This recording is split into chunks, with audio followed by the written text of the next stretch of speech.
Hi friends, ഇന്ന് ഞാൻ വന്നിരിക്കുന്നത് നല്ല അടിപൊളി ടേസ്റ്റുള്ള ഒരു മാംഗോ സ്പോഞ്ച് കേക്ക് റെസിപ്പി ആയിട്ടാണ്. ഇപ്പം നല്ല പഴുത്ത മാങ്ങ ഒക്കെ കിട്ടുന്ന സമയമല്ലേ, അപ്പോൾ നമുക്ക് എല്ലാവർക്കും ട്രൈ ചെയ്ത് നോക്കാൻ പറ്റിയിട്ടുള്ള ഒരു അടിപൊളി കേക്ക് റെസിപ്പി തന്നെയാണിത്. അപ്പോൾ നമുക്ക് വീഡിയോയിലേക്ക് കടക്കാം. അപ്പോൾ ഞാനൊരു ബൗളിലേക്ക് 1/4 കപ്പ് മൈദയാണ് എടുത്തിരിക്കുന്നത്. ഇനി ഇതിലേക്ക് 1 ടീസ്പൂൺ ബേക്കിംഗ് പൗഡർ ഇട്ട് കൊടുക്കുന്നുണ്ട്. ഇനി 1/4 ടീസ്പൂൺ ബേക്കിംഗ് സോഡയാണ് ഇട്ട് കൊടുക്കുന്നത്. ഇനി ഇതിലേക്ക് 2 ടേബിൾ സ്പൂൺ മിൽക്ക് പൗഡർ ഇട്ട് കൊടുക്കുന്നുണ്ട്. മിൽക്ക് പൗഡർ ഇട്ട് കൊടുക്കുന്ന സമയത്ത് നല്ലൊരു ടേസ്റ്റാണ് കേക്കിന് കിട്ടുന്നത്. അപ്പോൾ ഇനി നമുക്ക് ഈ ബേക്കിംഗ് പൗഡറും ബേക്കിംഗ് സോഡയൊക്കെ എല്ലാ ഭാഗത്തേക്കും എത്തുന്ന രീതിയിൽ നമുക്ക് നന്നായി ഒന്ന് മിക്സ് ചെയ്തെടുക്കണം.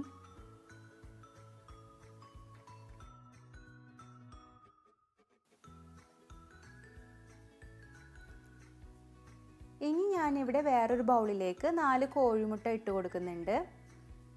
ഇനി ഇതിലേക്ക് 1 കപ്പ് പഞ്ചസാരയാണ് ഞാൻ ചേർത്ത് കൊടുക്കുന്നത്. ഇത് പൊടിക്കാത്ത പഞ്ചസാരയാണ് ഇട്ട് കൊടുത്തിട്ടുള്ളത്. ഇനി ഇത് നന്നായി ഒന്ന് ബീറ്റ് ചെയ്തെടുക്കണം.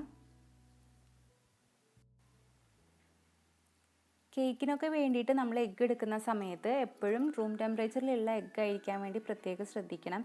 ഇല്ലാന്നുണ്ടെങ്കിൽ നമ്മുടെ കേക്ക് വല്ലാണ്ട് ഹാർഡായി പോവും. ഇപ്പോൾ തന്നെ നമ്മുടെ എഗ്ഗും പഞ്ചസാരയൊക്കെ ഇവിടെ നന്നായിട്ട് ബീറ്റായി നല്ല ക്രീമിയായി വന്നിട്ടുണ്ട്.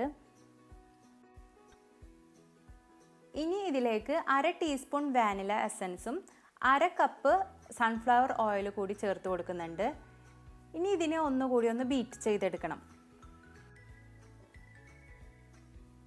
ഈ സമയത്ത് ലോ സ്പീഡിലിട്ടിട്ട് വേണം ബീറ്റ് ചെയ്തെടുക്കാൻ. 1 മിനിറ്റിന് കൂടുതൽ ബീറ്റ് ചെയ്തെടുക്കാൻ പാടില്ല. അപ്പോൾ നമ്മൾ പൊങ്ങി വന്നിട്ടുള്ള ഈ എഗ് ബാറ്റർ അത് താന്ന് പോകാൻ ചാൻസ് ഉണ്ട്. അപ്പോൾ നമ്മുടെ കേക്ക് ശരിയായി കിട്ടില്ല. അപ്പോൾ അതൊന്ന് ശ്രദ്ധിക്കുക.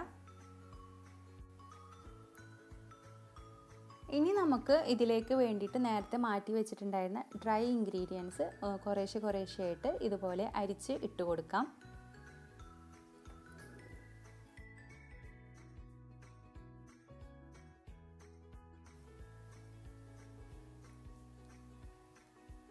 ഇനി നമുക്ക് ഇതിനെ ഒരു വിസ്ക് വെച്ചിട്ട് ഒന്ന് മിക്സ് ചെയ്തെടുക്കാം. അപ്പോൾ മിക്സ് ചെയ്യുന്ന സമയത്ത് നമ്മൾ വളരെ സ്ലോലി മാത്രമേ ഇതൊന്ന് മിക്സ് ചെയ്തെടുക്കാൻ പാടുള്ളൂ. അതേപോലെ തന്നെ ഇത് മിക്സ് ചെയ്ത് കഴിഞ്ഞതിന് ശേഷം അടുത്ത ബാച്ചും ഇതുപോലെ കുറേശ്ശെ ഇട്ട് കൊടുത്തിട്ട് നമുക്ക് മിക്സ് ചെയ്തെടുക്കാം.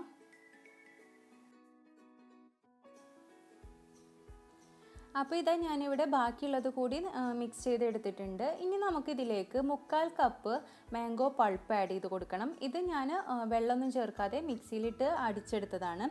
അപ്പോൾ ഇത് നമുക്കിതിലേക്ക് ചേർത്ത് കൊടുക്കാം.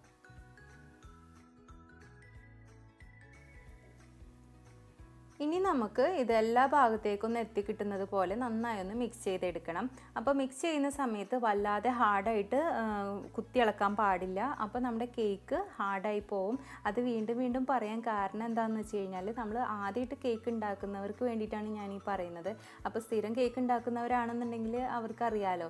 അപ്പോൾ കേക്ക് നമ്മൾ എപ്പോഴും ഉണ്ടാക്കുന്ന സമയത്ത് ഏതെങ്കിലും ഒരു കാര്യത്തിൽ ഒരു മിസ്റ്റേക്ക് വന്നു കഴിഞ്ഞാൽ നമ്മുടെ കേക്ക് ഹാർഡായി പോവും. അപ്പോൾ നമുക്ക് നമ്മൾ ആഗ്രഹിച്ചിട്ട് ഉണ്ടാക്കുമ്പോൾ അത് ചീത്തയായി പോകുമ്പോൾ അതൊരു വിഷമം തന്നെയല്ലേ. അപ്പോൾ അതുകൊണ്ട് ശ്രദ്ധിക്കാൻ വേണ്ടിയിട്ടാണ് ഇടയ്ക്കിടയ്ക്ക് പറയുന്നത്.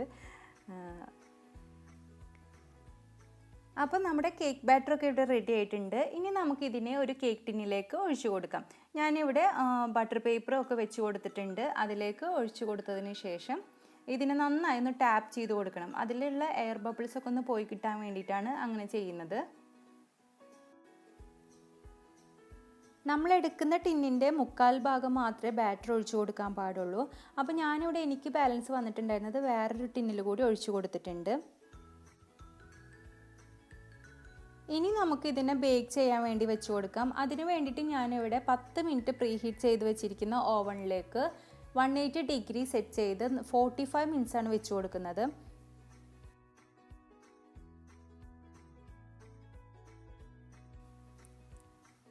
ഇപ്പോൾ തന്നെ നമ്മുടെ കേക്കൊക്കെ ഇവിടെ നന്നായി ബേക്കായി വന്നിട്ടുണ്ട്.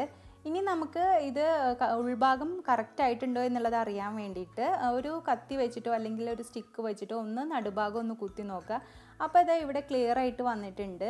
അഥവാ എന്തെങ്കിലും ഒട്ടിപ്പിടിക്കുക അങ്ങനെ എന്തെങ്കിലും ഉണ്ടെന്നുണ്ടെങ്കിൽ ഒരു 5 മിനിറ്റ് കൂടി ഒന്ന് വെച്ച് കൊടുത്താൽ മതി. അപ്പോൾ കറക്റ്റ് ബേക്ക് ആയിക്കോളും.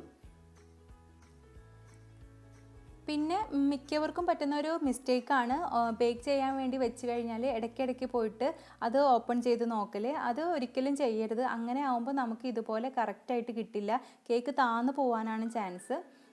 അപ്പോൾ ഞാനൊരു പ്ലേറ്റിലേക്ക് മാറ്റി കൊടുത്തിട്ടുണ്ട്. ഇനി ഇതിൻ്റെ ബട്ടർ പേപ്പറൊക്കെ ഒന്ന് മാറ്റി കൊടുക്കാം.